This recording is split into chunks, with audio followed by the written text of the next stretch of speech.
Shaolin வீரர்களோட புகழ் உலகம் முழுக்க பரவிச்சு.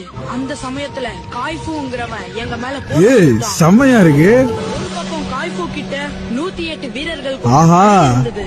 இன்னொரு பக்கம் சைனாவை சேர்ந்த 5 மாவீரர்கள் இருந்தாங்க. இதுக்கப்புறம் தான் காய்ஃபோட உண்மையான குணம் என்னன்னு தெரிஞ்சது. அவன் ஷாவ்லின் டெம்பிளுக்கு ஒரு எச்சரிக்கை விடுத்தான்.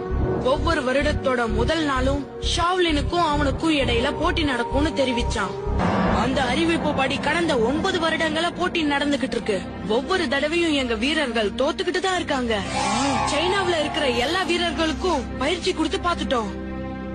ஆனா காய்ஃபுவ ஜெயிக்கிற பலம் யார்கிட்டயும் இருக்கிற மாதிரி தெரியல. இந்த வருடம் தான் எங்களுக்கு இருக்கிற கடைசி வாய்ப்பு.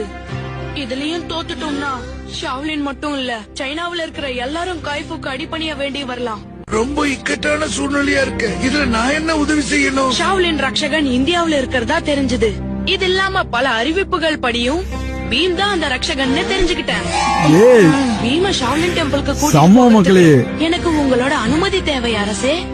ஆனா காய்ஃபோட மோதுற அளவுக்கு பீம் கிட்ட திறமை கிடையாது. அவன் சின்ன பையன். நீங்க கவலைப்படாதீங்க மகாராஜா. இந்த விஷயத்துல மின்னுக்கு உதவி செய்ய எனக்கு எந்த கஷ்டமும் இல்ல. ஆசீர்வாதங்களுக்கு எப்பவும் உண்டு. வெற்றியோடு திரும்பி வாங்க. दुश्मन को मारेंगे हम है कुंफू किड्स